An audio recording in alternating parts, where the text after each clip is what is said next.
Bismillahirrahmanirrahim. Alhamdulillahirabbil alamin.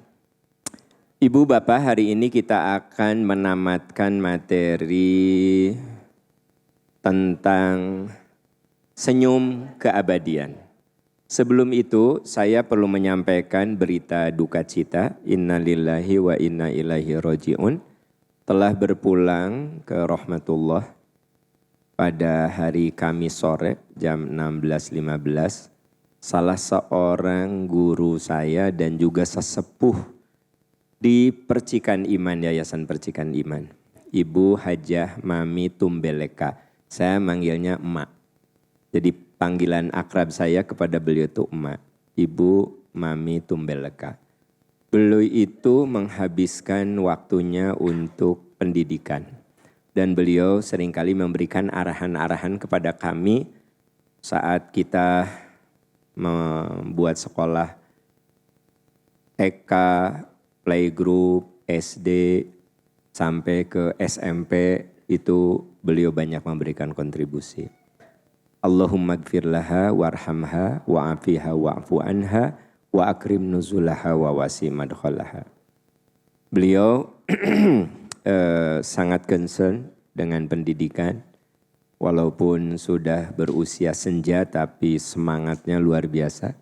Semangat belajarnya. Anda tahu buku yang saya terjemah Riyadhus Shalihin. 3 jilid, 1.500 halaman. Saya bertemu oleh beliau dibaca semuanya. Ada coret-coretnya, ada coret-coretnya. 1.500 halaman di usia beliau 80 lebih, mau 90. Buku yang saya terjemah Riyadhus Shalihin kan ada 3 jilid. Kan ibu mah cuma minta tanda tangan ke saya. Tanda tangan simpen, bener ya? Ada buku, jadi semua buku yang saya tulis itu oleh beliau dibaca detil. Dibaca detil. Artinya di usia 90 beliau masih jadi pembelajar yang luar biasa. Selalu ngikutin MPI Percikan Iman Pagi. 4 hari sebelum beliau meninggal juga masih berkomunikasi secara sering nge-WA ke saya itu. Sering memberikan komentar dan lain sebagainya. Jadi kita kehilangan sesepuh yang banyak memberikan inspirasi khususnya ke saya secara pribadi juga ke lembaga Percikan Iman. Karena perlu Anda tahu, lembaga Yayasan Percikan Iman ini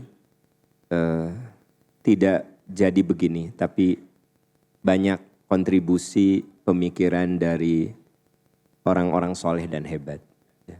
Jadi jangan Anda kira ini saya dan teman-teman di sini, tapi banyak tokoh-tokoh yang sudah mendahului dan beliau ada di belakang layar.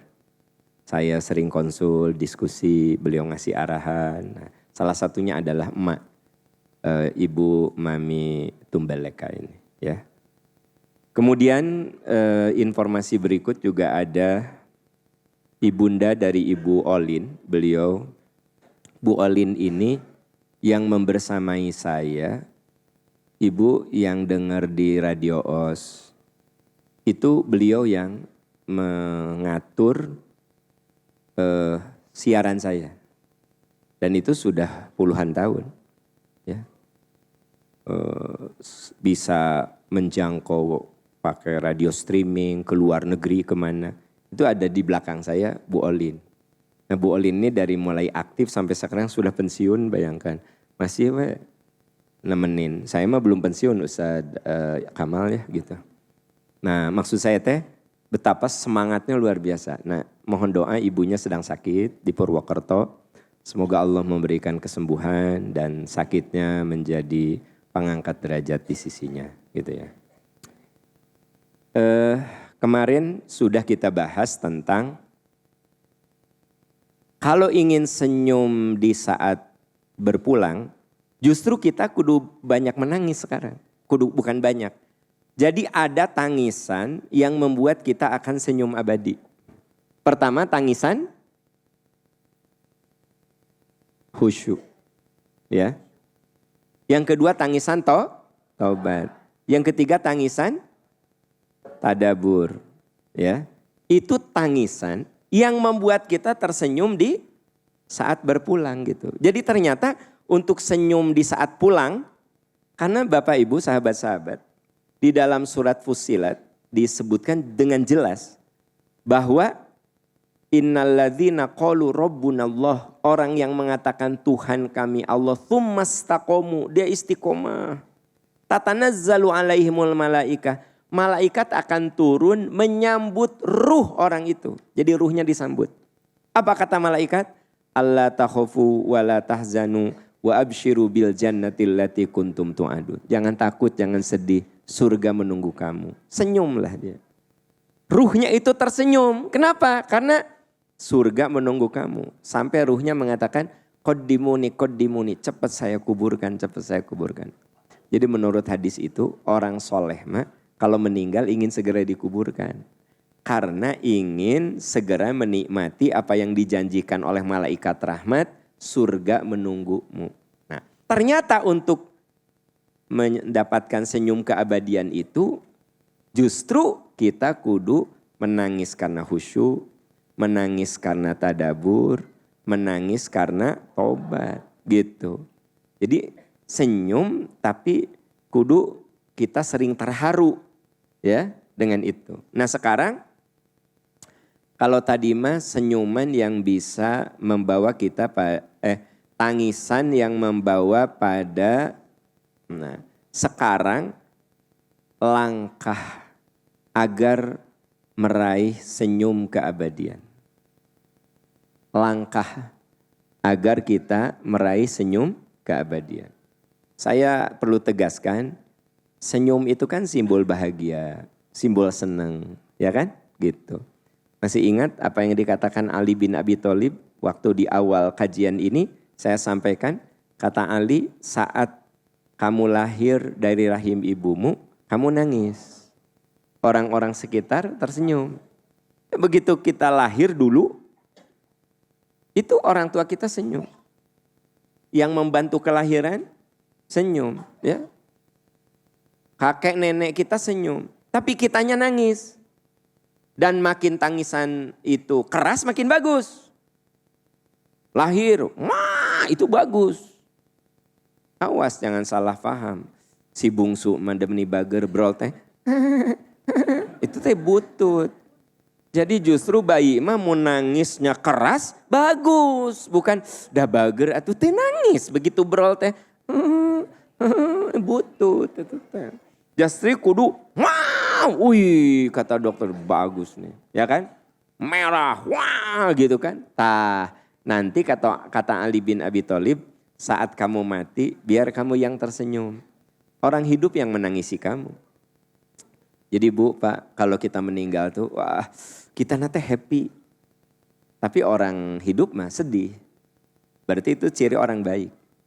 Dan saya pernah sampaikan, kalau Ibu Bapak ngikutin kajian Riyadus Shalihin, ada hadis yang ketika ada orang yang mengatakan, Bapak saya mah orangnya baik. Kata istrinya, suami saya mah orangnya baik. Kata adik kakaknya, saudara saya mah baik. Kata teman-temannya, saudara saya teh baik. Kata teman-temannya, dia mah orang baik. Kata Nabi, wajabat. Sahabat bertanya, ya Rasulullah, wajabat teh naon? Ya wajib surga menerimanya. Antum syuhada'u fil ard. Karena kamu boleh jadi saksi atas kebaikan di muka bumi ini. Jadi tugas kita mah ciptakan kebaikan. Biarlah orang jadi saksi atas kebaikan kita. Sampai Nabi mengatakan wajabat, dia wajib. Maksudnya surga itu wajib menyambut orang itu. Menyambut ruh orang itu. Kabayang tuh kalau ruh kita disambut ke surga, senyum. Nah itu senyum keabadian. Nah gimana caranya? Satu, jauhi dosa.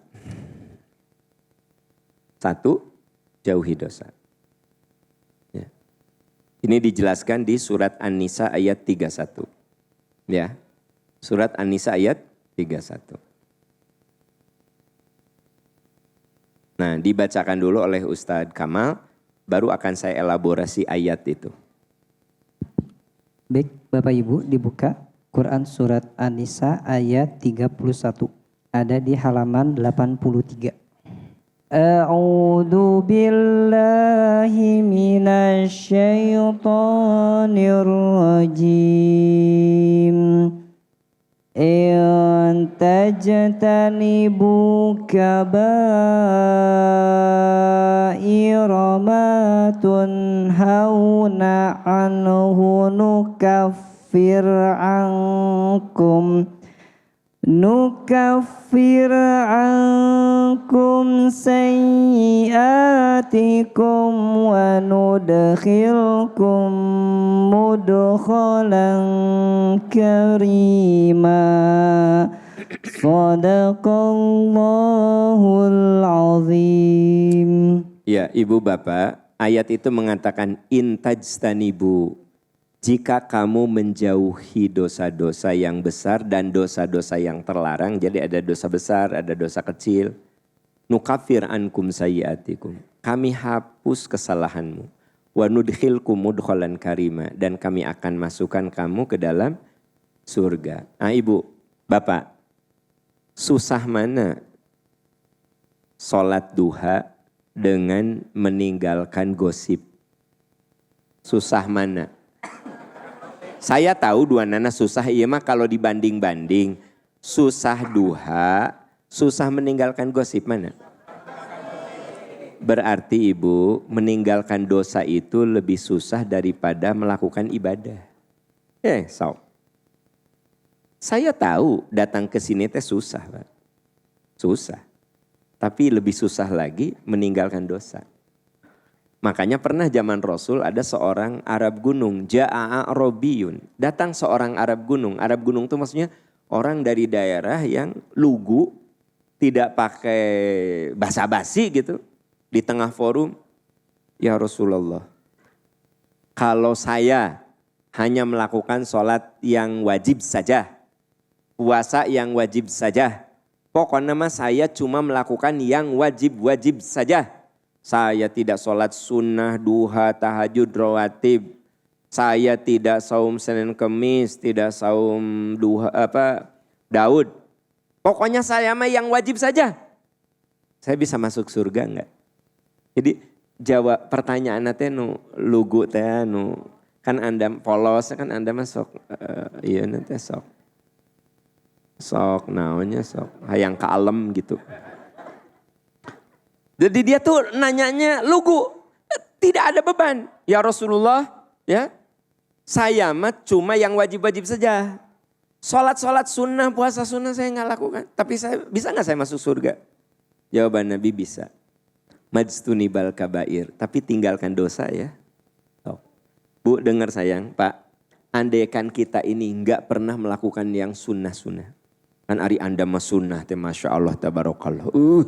Ya kan? Masya Allah tabarakallah, Anda mah udah namanya sunnah teh geus. Sagala sing sarupaning susunahan, Anda. Ya. Sok sebutkeun. Sampai Anda mah bingung karena Anda mah Senin Kemis ge dihijikeun jeung Daud, paham saya teh. Ya Daud sama Senin Kemis bingung atuh. Saking gimana dahsyatnya saum sunnah Anda itu kan. Sholat, segala sholat ku Anda mah dilakukan. Bahkan ngarang sholat teh bae lah, nu penting sholat. Iya sahabat nanya dengan lugunya, dengan polosnya, ya Rasulullah saya mah gak akan sholat sunnah, gak akan puasa sunnah. Saya mah melaksanakan yang wajibnya saja. Bisa masuk surga gak? Kata Nabi, bisa. Tapi satu ya, syaratnya majtunibal kabair, sok tinggalin dosa. Andai Bu, benar-benar kita meninggalkan dosa, terus kita teh nggak pernah sunnah, cuma wajibnya saja, bisa masuk surga. Berarti yang susah teh meninggalkan dosa. Itu yang susah. Makanya solehnya orang mah terlihat saat dia sudah bisa meninggalkan dosa. Gitu. Jadi solehnya orang mah udah bisa meninggalkan dosa. Kalau belum bisa meninggalkan dosa mah belum disebut soleh. Gitu loh. Setuju kah? Harus setuju, udah ada ayatnya. Setuju enggak? Nanti dipikir-pikir, kudu setuju. Jadi jangan setuju bu, nanti dipikir-pikir dulu. Enggak boleh, ini ayatnya sudah saya bacakan. Ustadz Kamal sudah membacakan. Intajtanibu kabairomatun hauna anhu. Jika kamu meninggalkan dosa-dosa. Mau dosa yang kamu rasa, yang tidak kamu rasa. Yang kamu sengaja, yang tidak kamu sengaja. Nukaffir ankum sayyid. Kami hapus kesalahanmu. Wa nudkhilkum mudkhalan karima. Dan kami masukkan kamu ke dalam surga. Nah Bapak Ibu, berarti ini poin ada korelasi dengan yang kemarin. Kemarin ada tangisan taubat. Ingat nggak? Lupa lagi juga nggak apa-apa, ada tosa minggu. Ya. Bagi yang hadir kemarin nyatet, catatan nawe di mana enak. Bagi yang nggak hadir nggak apa-apa, saya maafkan. Iya nu hadir, asa can dibahas, suruh itu. Coba ayat catatan mana nggak ada. Ibu kemarin kita bahas ya, bisa ada yang baru datang. Bahwa yang bisa membuat kita tersenyum di saat berpulang tuh, kita sering nangis ingat dosa kita. Ya, taubatnya sering gitu Bu. Dan makanya Anda lihat seluruh ibadah tehnya selalu dibarengi dengan permohonan ampun. Assalamualaikum, assalamualaikum. Baca apa? Astagfirullah. Sok. Tate ba'da sholat, udah istighfar. Bapak ibu mau ngedoain orang tua, apa dulu? Robbik firli wal, ampuni saya, ampuni kedua orang tua saya. Makanya Imam Ghazali mengatakan, kalau kamu mau berdoa, sebelum minta apa-apa setelah tadi baca Asmaul Husna, sudah sholawat, sok mohon ampun. Itu adabnya. Misalnya saya mau doa nih, Allahumma sholli, baca Asmaul Husna, ya Rahman, ya Rahim, ya Aziz, ya Hakim, Allahumma sholli ala Muhammad. Nah, mohon ampun dulu. Rabbana dhalamna anfusana wa illam tagfir. Ya Allah, kalau engkau tidak mengampuni dosa-dosaku, pasti aku termasuk orang yang rugi. Allahumma inni dhalamtu nafsi dzulman katsira. Ya Allah, saya banyak berbuat dosa. Sekiranya engkau tidak mengampuni. Nah, doa, ampunan, baru setelah itu permintaan. Itu urutannya tuh kayak begitu. Kenapa coba? Ini sama, ini ada korelasinya. Bahwa kalau kita ingin tersenyum saat meninggal, jauhi dosa. Sekiranya kita pernah melakukan dosa atau ada dosa yang tidak sengaja kita lakukan, taubati. Taubat gitu. Karena kan ada dosa yang mungkin kita tidak pernah merencanakan. Itu namanya dosa by accident. Nah itu mah dengan amal soleh terhapuskan. Misalnya gini, ibu bapak dari rumah datang ke sini, kan kata Nabi setiap langkah penggugur dosa. Bapak ibu sakit, apa kata Nabi kepada orang yang sakit? Apa Nabi mengatakan kepada orang yang sakit? Insya Allah la ba'sa tohur. Itu doa yang singkat. Kan Anda mah kalau dikasih doa yang panjang sok. Allahumma shfi antas syafi shifaan la. Pabelit. Nah gampang. Ustadz Kamal sakit. Misalnya saya bilang la ba'sa tohur. Tidak apa-apa. Kamu sehat. Tohur, pembersih untuk dosa-dosamu. Abayang teh sama Anda. Jadi itu kalau kita dikasih sakit, itu teh penggugur dosa. Kalau disakiti suami Bu, setuju saya. Anda mah, kalau disakiti suami apa Bu? Sakit hati, penggugur dosa. Kalau disakiti oleh istri Pak? Nah aku yang saya senang dari bapak-bapak tegas, penggugur dosa. Hari ini kalau disakiti suami Bu, sakit hati. Nah, penggugur dosa. Benar tuh. Kalau Anda difitnah sama orang, penggugur dosa. Ya kan? Jadi sebenarnya seluruh rasa sakit yang kita rasakan, penggugur dosa. Dan Anda tahu, orang meninggal itu yang paling dibutuhkannya permohonan ampunan. Coba, sampai gini, Bapak Ibu ada yang meninggal. Kan yang dominan itu memohonkan ampun. Allahumma gfir lahu warhamhu wa'afihi wa'fu. Tah opatnya doa. Ampunan. Allahumma gfir lahu, ya Allah ampuni. Warhamhu, rahmati. Rahmati itu apa? Cintai dia yang dengan cintamu itu dosanya diampuni. Wa'afihi wa'fu anhu. Wa'afihi wa'fu anhu itu apa? Andaikan si almarhum ini melakukan kesalahan yang tidak dia sengaja, ampuni, maafkan ya Allah. Jadi kebayang tuh, Allahumma gfir lahu warhamhu wa'afihi wa'fu anhu wa akrim nuzalahu. Tempatkan dia di tempat yang mulia. Wa wasi' madkhalahu. Luaskan ya Allah alam kuburnya. Jadi sebelum kita minta diluaskan alam kuburnya, sebelum kita minta diterangkan alam kuburnya, sebelum kita minta dimuliakan di alam kuburnya, Allahumma gfir lahu warhamhu wa'afihi wa'fu anhu. Tah eta teh kepada yang meninggal. Bahkan kalau kita mengantar orang yang meninggal, sebelum kita meninggalkan, keluarga meminta, Bapak Ibu terima kasih sudah mengantarkan almarhum. Sebelum meninggalkan tempat ini, mari kita doakan. Karena kata Nabi sallallahu, ya, mintalah kamu kepada Allah, was'alut tathbit, minta keteguhan untuk almarhum. Mintakan ampun, mintakan keteguhan. Enggak, saya ingin menunjukkan sama Anda bahwa yang membuat orang tersenyum saat berpulang teh kalau di dunianya sudah berjuang meninggalkan dosa. Jadi tugas kita mah kudu berjuang apa? Meninggalkan dosa gitu ya, meninggalkan dosa. Nah, sekiranya sebagai manusia kita terjerumus dosa, segera itu yang kemarin kita bahas. Terus taubat nanti sampai di titik menangis. Ya, sampai di titik menangis. Menangis itu bukan berarti Anda kudu berlinang air mata. Terharu gitu, nyadar. Ya Allah saya salah gitu. Dan ingat, kalau kita salah jangan suka nyalahin orang lain. Saya pernah sampaikan, Nabi Adam itu saat salah, dia diusir dari surga. Padahal ayat mengatakan fa'azzallahuma syaiton, dia digelincirkan oleh setan. Tapi di surat Al-A'raf Nabi Adam ketika keluar dari surga, Rabbana dzalamna anfusana wa illam taghfir lana wa tarhamna lanakunanna minal khosirin. Di doa itu tidak menyalahkan setan. Ya Allah saya menzolimi diri saya salah. Sekiranya engkau tidak mengampuni saya termasuk orang yang merugi, ampuni saya. Tidak gini, ya Allah, ya gara-gara setan ya Allah. Gara-gara setan, jadi saya terjerumus ya Allah. Azab setan dan maafkan saya ya Allah. Nah, jadi Nabi Adam tidak azab setan dan maafkan. Etama selalu kata, ini karena kesalahan saya. Ini karena kekurangan saya. Jadi memang tugas kita mah kudu introspeksi gitu.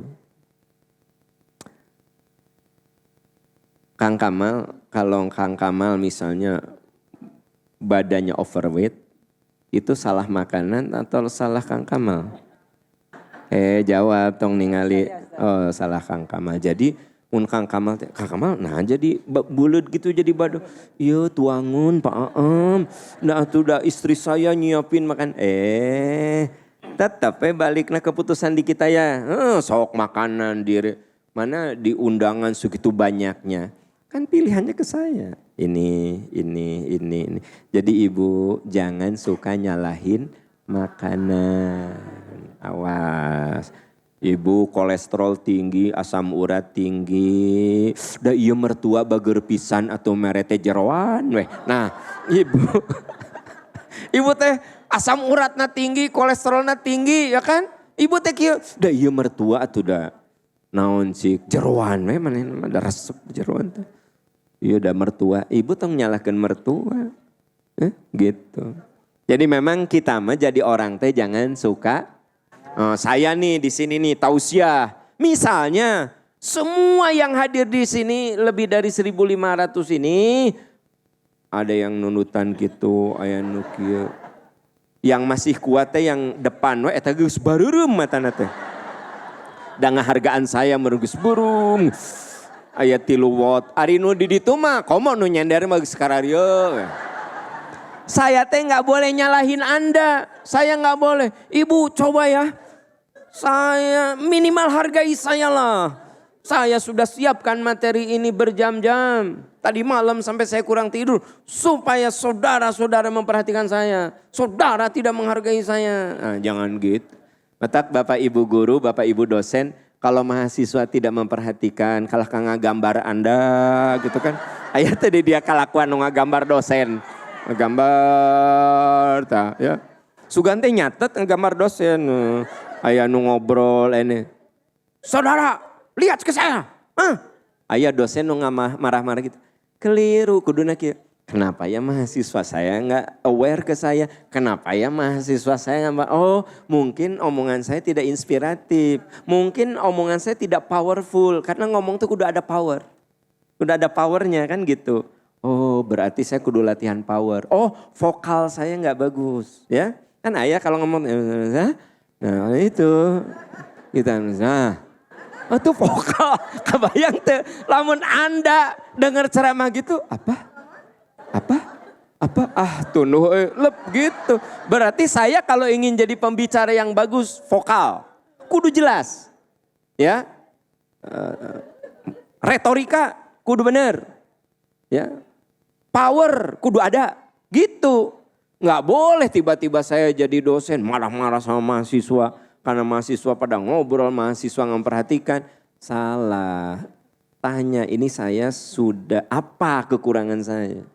Ibu, kalau ibu masak terus suami nggak makan, anak nggak makan, jangan marah-marah. Cobaan helaku ibu. Cek ibu teh enak ah, kasih ka ucing, utah ucing. Nah berarti yang enak teh cek ibu. Ucing wae, aku ucing eta. Ucing wae utah. Oh alhamdulillah salah kinte. Nah. Jelas ya Bu ya. Jadi yang pertama apa? Jauhi.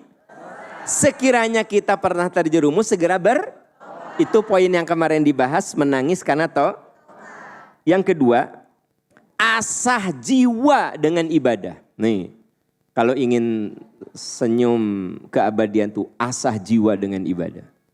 Ya. Diasah Bu, jiwa dengan ibadah. Ibu, pisau itu akan tajam kalau diasah. Ngasah pisau itu harus ditempelkan, digosok kepada apa? Pada benda yang lebih keras.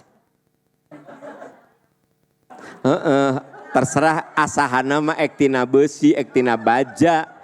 Kan? Tapi kudu digosok dengan yang lebih. Nah sekarang ini pisau nih. Kapan dia tajam? Gosok dengan yang lebih keras. Hari digosokkan karena daging malin ngasah tuh. Ya kan? Kenaon Bu? Ngasah peso ku daging ya. Ku tahu atuh. Ku oncom, ku tempe. Ya ngasah mah kudu dengan mau batu, mau baja, kudu lebih keras. Tahu nggak? Jiwa kita ikan tajam kalau diasah. Makanya Allah teh sayang kalau kita diuji teh. Allah teh sayang. Jiwa kita dipertajam. Kan tidak sedikit orang jadi dekat sama Allah, dipertajam jiwanya dengan sakit, dengan anak, dengan suami. Hari ibu mah kebanyakan kelihatannya dengan suami. Aku tahu, tak kudu ngomong, suka baca aku saya, suami. Hari bapak kelihatannya banyak diuji ku. Nah, jadi, maksud saya apa? Itu jiwa kita tuh kudu diasah Pak. Ya gitu kan. Kenapa kita jangan terlalu memanjakan anak? Diasah. Ya. Teteh, beresin tempat tidur. Walaupun ibu punya pembantu, beres. Diasah. Ya. Teteh, anduknya jangan di situ. Simpan di tempatnya. Diasah. Hari ibu mah, budak teh anduk, nyimpen anduk di kasur, ku ibu diambil, dibereskeun. Budak nyimpen sepatu di mana wae ku ibu disimpan. Jadi nu diasah teh ibu. Nu disiplin ibu. Sok salah alamat hari hirup. Jadi kita kan kudu ngasah anak. Kudu ngadisiplinkan anak. Iya Anda nu diasah ku anak kumaha sih? Anak nyimpen sepatu di mana wae. Eta barudak di mana wae nyimpen gitu. Anduk. Aduh, eta si AA nyimpen anduk jeung dina kasur, ambil jempol. Nu diasah teh indung bapana. Pada AA sini. Mama aku udah talamet sini. Tuh anduknya di situ, simpan di tempat. Anda lagi ngasah. Jadi sebenarnya manusia mah kudu diasah. Supaya apa? Supaya tajam gitu. Tahu nggak? Saya ketemu dengan berbagai orang sukses. Ternyata lihat sukses tuh sekarang. Diasahnya. Saya punya teman sekarang nih pengusaha hebat. Dia cerita, Pak Am, dulu saya sempat jualan kain yang digendong teh geningan.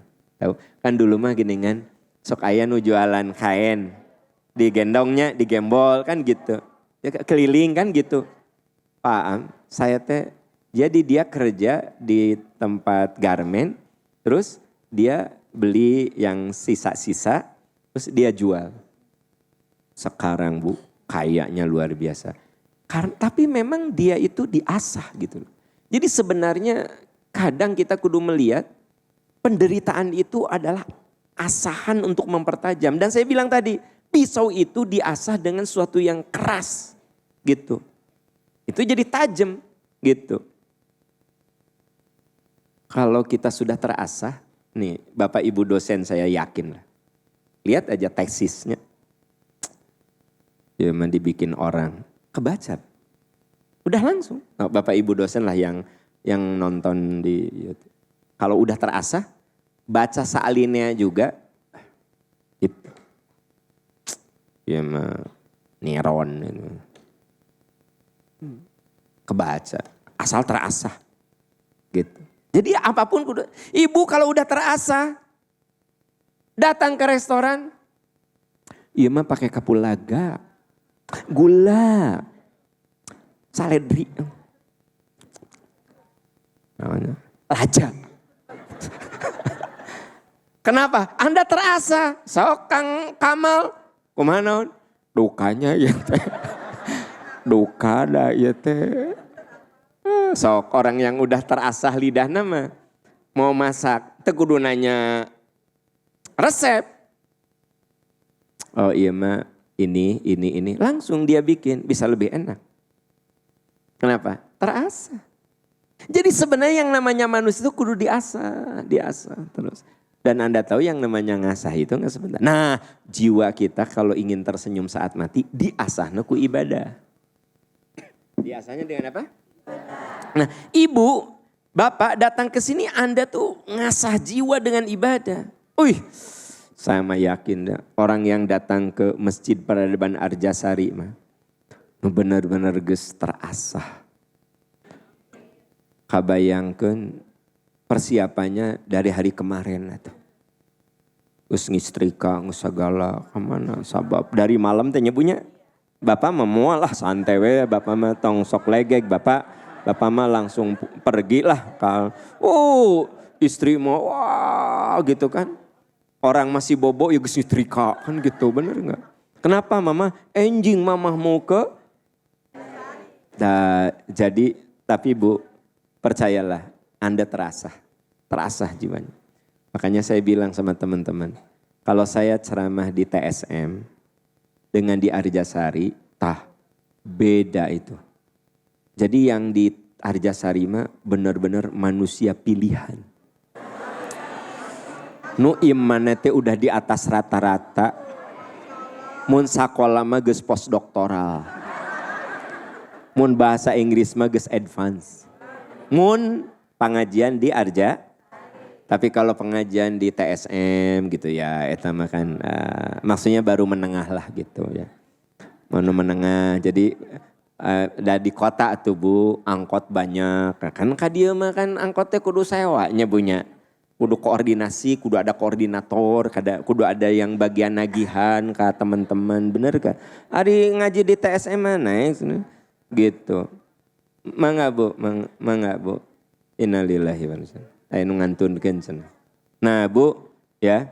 Atuh kesini mah OJG aya nu, Bu, wih deui alim gitu. Saya ingin cerita, berarti Anda tuh diasah. Jadi orang yang datang ke sini mah udahlah terasah, teruji. Ya. Nah Ibu Bapak, di antara cara untuk mengasah jiwa itu dengan ibadah, salah satunya dengan sholat malam. Kenapa sholat malam? Karena gak semua orang bisa melakukan. Ya, sok dalam satu RT ada 1000 orang. Danu bangun jam 3 mah paling 50 orang. Kabayang tuh sa RT aya 1000 orang. Nu sholat malam paling 100 orang. Sekarang di rumah ada 10 orang. Yang sholat malam mungkin 2 orang. Ya. Yang bangun mati lu, ibu, anak sama ucing. Tapi nu sholat mah 2an, ibu dan anak. Benar tuh. Suami mah gitu. Ya ucingnya kan sok gugah jam 3. Sok bu pak, coba anda bayangkan. Sholat malam mah beda. Ya. Nah makanya nanti sebelum ayatnya dibacakan, makanya Nabi pernah mengatakan, Absyus salam. Sebarkan salam. Ya.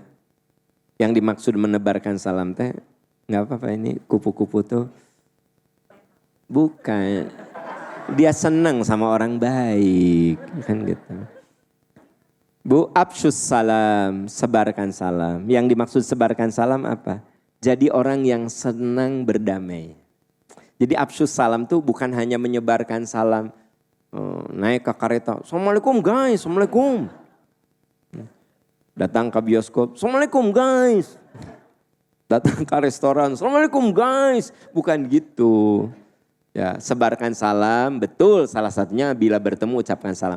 Tapi sebarkan salam maksudnya senang berdamai. Ibu mencekcok sama suami, ibu lebih cepat berdamai aja.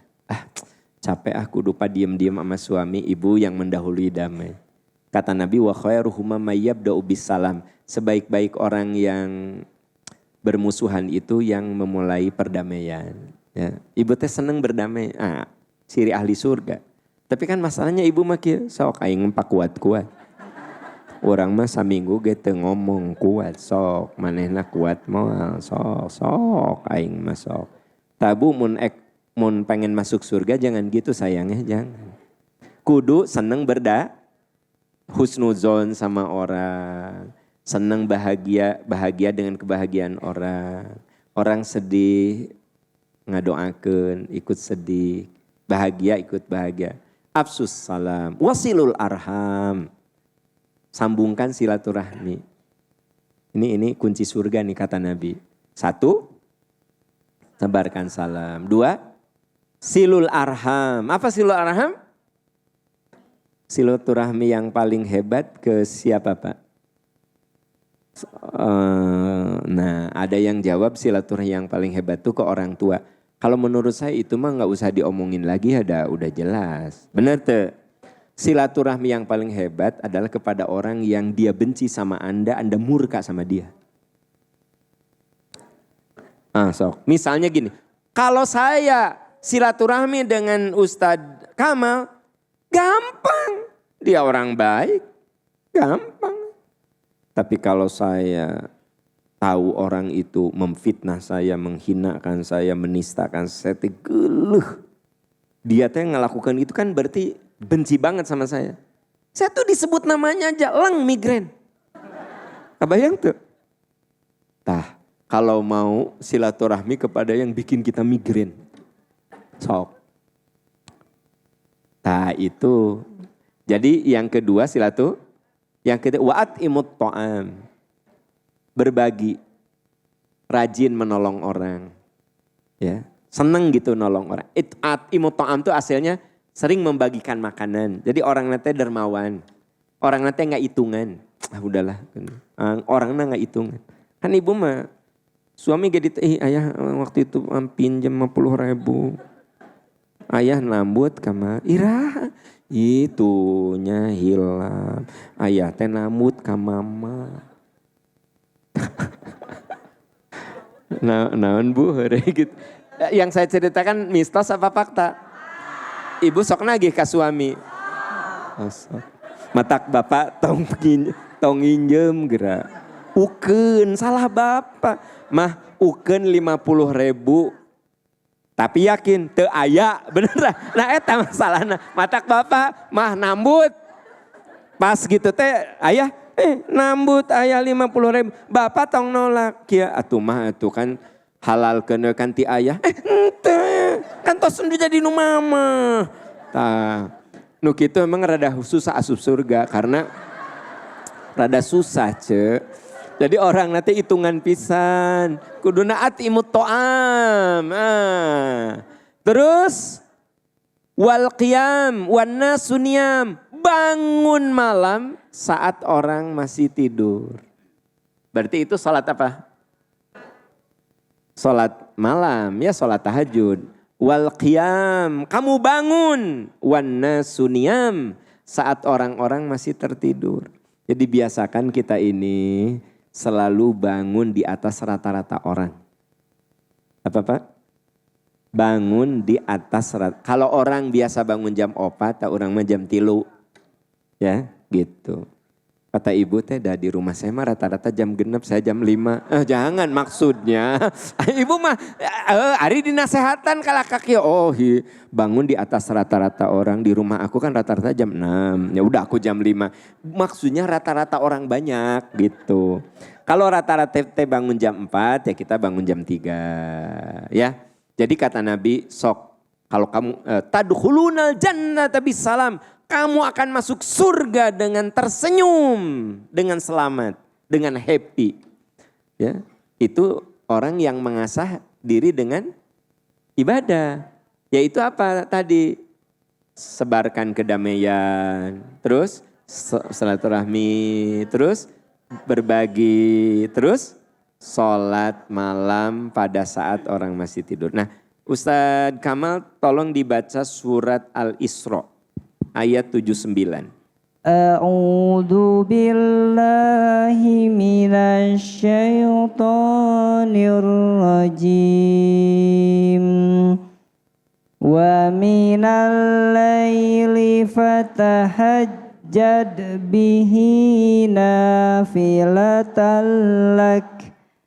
Asa ayyab'atsaka rabbuka maqaman mahmuda.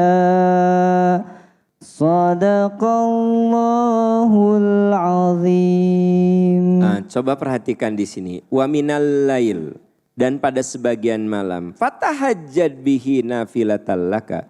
Tahajudlah sebagai sholat sunnah tambahan untukmu. Sholat sunnah tambahan itu ya itu tambahan ya, bukan sholat walaupun bukan sholat wajib. Asa ayyab'atsaka rabbuka maqaman mahmuda. Semoga Allah mengangkatmu ke tempat yang makanya kalau ingin mengalami senyum keabadian, kita kudu berada di posisi terpuji di hadapan Allah. Dan yang membuat kita terpuji itu coba sisihkan di waktu malam kita untuk bangun lebih awal dibanding dengan kebanyakan orang.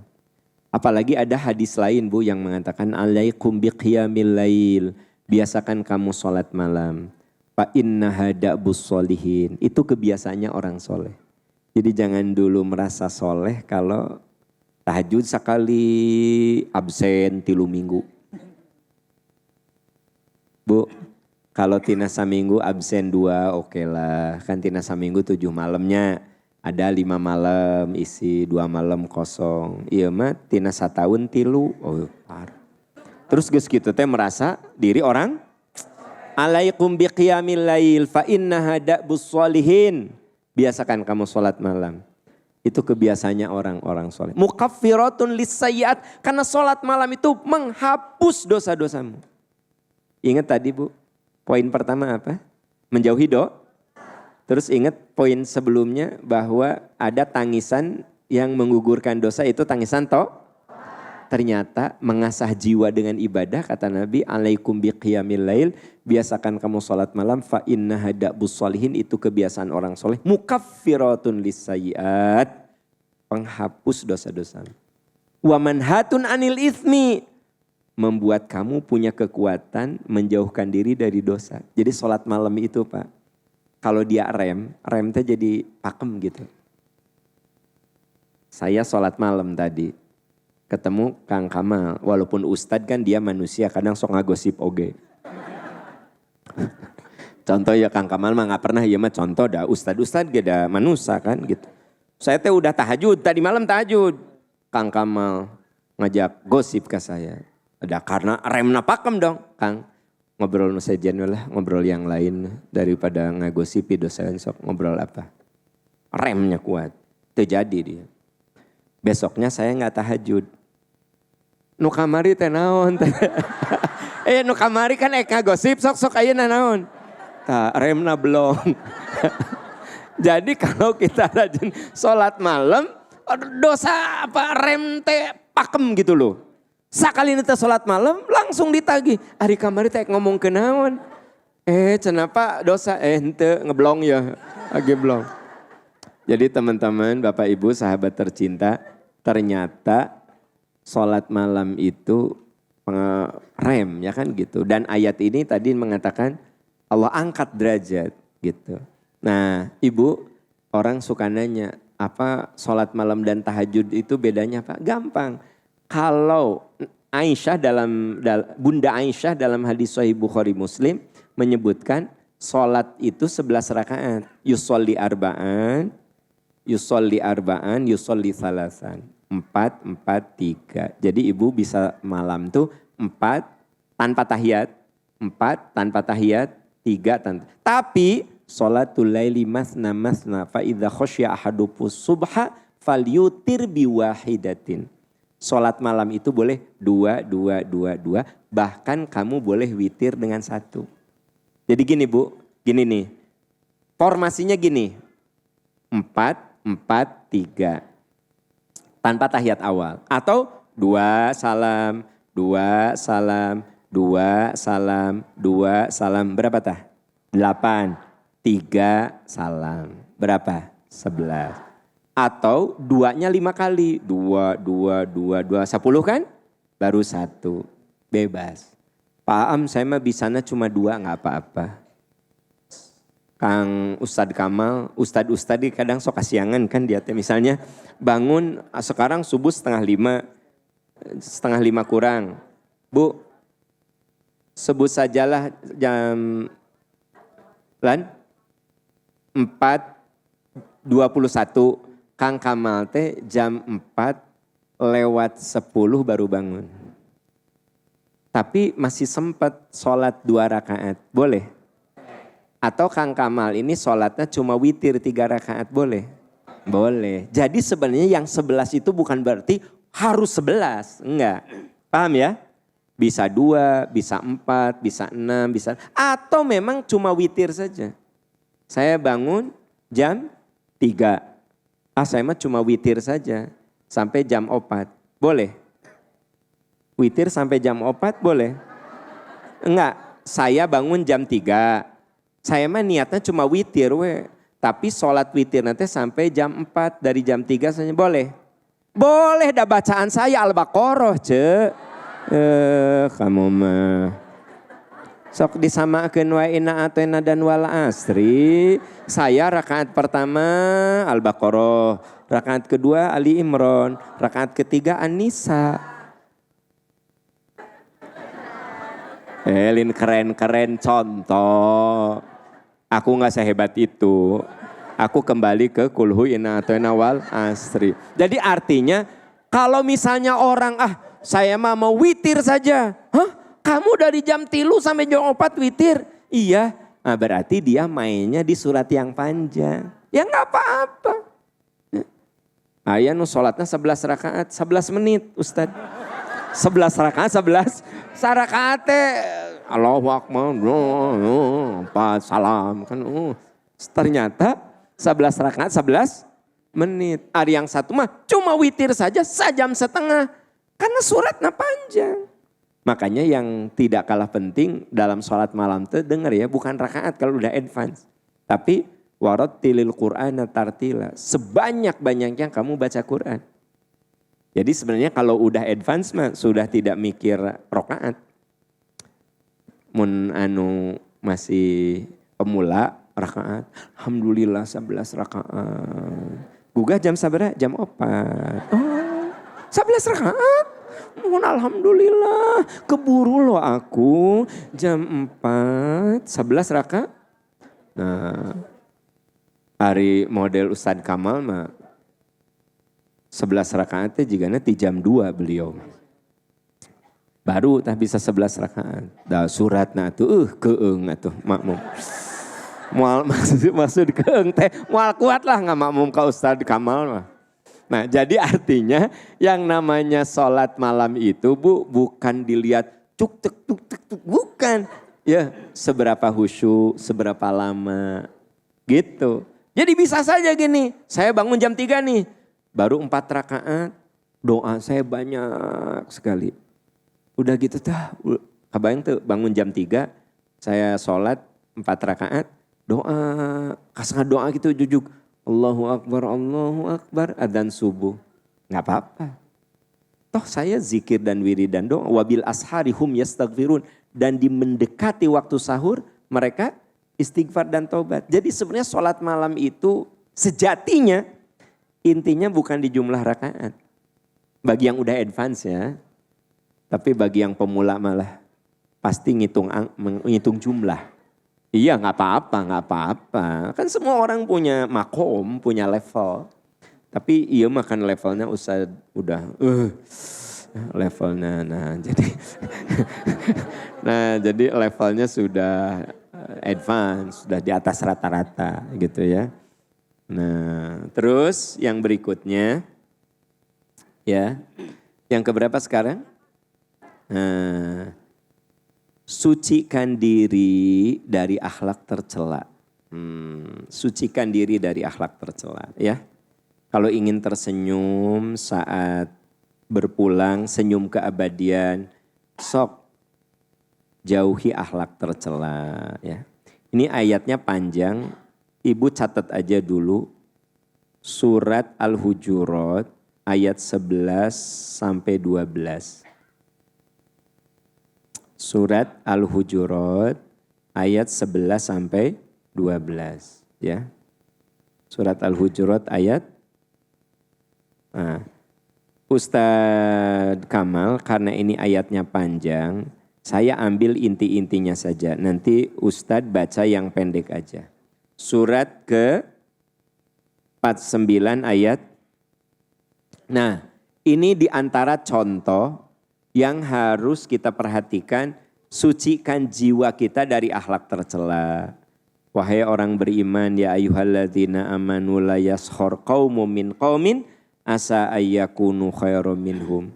Wahai orang beriman, jangan kamu suka mengolok-olok. Ya, jadi Ibu, kalau ingin tersenyum saat berpulang teh jangan suka ngahina. Jangan suka mengolok-olok gitu. Karena mengolok-olok tuh penyakit hati. Ya, mengolok-olok, menghina. Terus ya, wala talmizu anfusakum wala tanabazu bil alqab. Jangan kamu saling mencela satu sama lain. Jangan menggunakan gelar-gelar buruk, ya. Mencela satu sama lain itu yang saya lihat dari Kang Kamal itu jeleknya. Kang, kenal tuh Kamal. Oh, si Kamal nu pedit. Punten dia mah contohnya. Jadi yang saya ingat adalah mencela dia, paham? Padahal Kang Kamal teh misalnya pelit, tetapi dia sangat disiplin, dia sangat tekun. Tah, orang yang suka mencela mah nu di otakna teh jelekna, ya. Kang Kamal oh jelema pedit, tapi mun saya pikirnya bagus. Kenal Kang Kamal? Oh, terang saya tahu. Dia mah orangnya disiplin. Kalau udah janji tuh dia mah memenuhi. Tah. Ibu sayang, dengar baik-baik. Ciri bahwa hati dan pikiran kita bersih, Pak. Kalau ditanya tentang pasangan hidup kita, yang muncul tuh yang baiknya. Pak, hari istri Bapak gimana? Duh, istri saya teh Pak Aam. Dia menya segimana riweuhna da maksakeun masak atuh untuk saya. Nah, ya. Tapi mun Bapak punya akhlak tercela, hari istri Bapak susah euy ngomongna. Pokoknya sing sarupa ning bubututan aya di manehna. Cerewet lah, itulah. Jadi sebenarnya ciri orang yang akhlaknya tercela mah di kepalanya itu tentang orang lain keburukannya. Gitu. Nah, Ibu kalau ingin tersenyum saat meninggal, coba otak kita bersihkan dari hal-hal buruk tentang orang lain. Jadi kalau saya lihat Kang Kamal, yang ada di pikiran saya teh kebaikan-kebaikannya. Kalau saya lihat Abah Engkon, yang ada di pikiran saya kebaikan-kebaikannya. Kalau saya lihat Pak Ilham, kebaikan-kebaikannya. Ya, apalagi ketua kelas. Oh itu mah nggak usah diragukan lagi. KM ya kan gitu. Jadi ternyata orang yang ingin tersenyum di waktu berpulang mah pikirannya nanti bersih gitu Bu. Kalau lihat orang kekurangannya mah siapa tuh yang nggak punya kekurangan, bener tuh. Nah gitu. Jadi mun ibu lihat suami ibu kekurangannya, pertanyaan saya, memang ibu kelebihannya segede apa? Sedahsyat apa? Tuh udah kalau cari cina. Mun bapak misalnya suka ngejelekan istri, emang bapak laki-laki sedahsyat apa? Oh. So, misalnya bapak yang suka ngejelekin istri, emang bapak sedahsyat apa? Sampai di mata bapak istri itu semuanya kejelekan. Emang bapak malaikat? Tidak ada kekurangan, loba pak kekurangan. Nah, tuh ibu momen saya ngomong gitu atau kan gitu ya. Nah, terus jauhi prasangka, jangan kamu cari-cari kesalahan orang ya. Jangan kamu menggunjing. Nah, pokoknya ibu lihat di surat Al-Hujurat ini akhlak-akhlak tercela gitu ya. Nah, kemudian ibu bapak yang keberapa sekarang? Yang keempat, perindah jiwa dengan doa. Apa Bu? Perindah jiwa dengan doa. Ini ada doa yang sebaiknya kita hafalkan. Allahumma inni a'udzubika min ilmin la yanfa'u. Ya Allah, hamba berlindung dari ilmu yang tidak manfaat. Wa min qalbin la yakhsha'u, dari hati yang tidak khusyuk. Wa min nafsin la tashba'u, dari jiwa yang enggak pernah kenyang. Wa min du'ain la yusma'u, dan dari doa yang tidak dikabulkan. Itu ada di sana, jangan lihat ke saya ya. Di kepala saya tidak terlihat. Nah, di monitor. Di monitor ya. Ibu yang mengcapture apalkeun nya, tong Anda mah capture lur weh. Nah, ini doa bisa dibaca kapanpun ya. Allahumma inni a'udzubika min ilmin la yanfa'u wa min qalbin la yakhsha'u wa min nafsin la tashba'u wa min du'ain la yusma'u. Ya Allah, aku berlindung kepadamu dari ilmu yang dari hati yang tidak, dan dari jiwa yang tidak merasa puas, dan dari doa yang tidak dikabulkan. Ini keren banget Bu. Ini supaya kita tersenyum saat meninggal, alias senyum keabadian, mohon sama Allah. Agar kita selalu diberi ilmu yang bermanfaat. Maksudnya, apa yang kita tahu amalkan, apa yang kita tahu amalkan. Allahumma inni a'udzubika min ilmin la yanfa'u wa min qalbin la, dan dari hati yang tidak khusyuk. Ya Allah, aku berlindung agar hati ini khusyuk ya Allah. Wa min nafsin la tashba'u, dan dari jiwa yang tidak pernah kenyang, tidak pernah puas. Ibu bapak, seringkali orang terjerumus pada dosa karena nggak pernah merasa puas, nggak pernah merasa kenyang. Kenapa kita tidak menghargai orang lain? Karena kita tidak pernah merasa kenyang. Kenapa kita tidak pernah bersyukur? Karena kita tidak merasa cukup diberi oleh Allah. Wa min da'watin wa min du'ain la yusma'u. Ada doa yang mirip dengan ini. Wa min da'watin la yustajabu laha. Bisi ada di antara Anda yang hafal itu enggak apa-apa. Sama. Ini wa min du'ain la yusma'u, dan dari doa yang tidak dikabulkan. Nah, doa ini namanya doa yang mutlak. Doa mutlak itu apa? Doa yang bisa dibaca kapanpun. Jadi yang ada di monitor ini doa mutlak. Doa mutlaknya gini, kalau ibu bapak sudah hafal, saat sujud, subhana rabbiyal a'la, subhana rabbiyal a'la, baca ini boleh. Allahumma inni a'udzubika min ilmin la yanfa'u, wa min qalbin la yakhsha'u, wa min nafsin la tashba'u, wa min du'ain la yustajabul. Allahu Akbar. Atau ba'da sholat wajib. Assalamualaikum, assalamualaikum, wirid, zikir, udah beres semuanya. Ya, boleh baca doa ini. Allahumma inni a'udzubika min ilmin la yanfa'u dan seterusnya. Habis tahajud, boleh doa ini. Habis sholat duha, boleh doa ini. Nah gitu. Jadi yang disebut dengan doa yang mutlak. Doa mutlak itu tidak terikat waktu. Bahkan ibu bapak lagi umroh, lagi tawaf.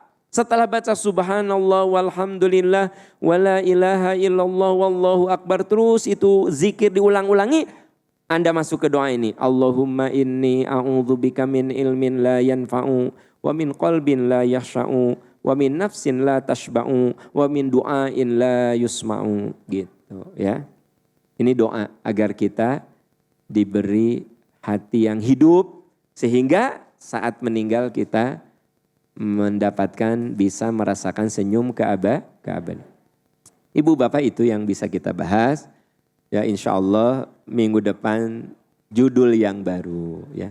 Judul ini sudah tamat. Judulnya apa? Senyum keabadian sudah selesai. Nanti minggu depan akan bahas tema yang baru akan diumumkan. Kita akhiri dengan doa kafaratul majlis. Subhanaka Allahumma wa bihamdika asyhadu an la ilaha illa anta astaghfiruka wa atubu ilaik walhamdulillahi rabbil alamin. Wassalamualaikum warahmatullahi wabarakatuh.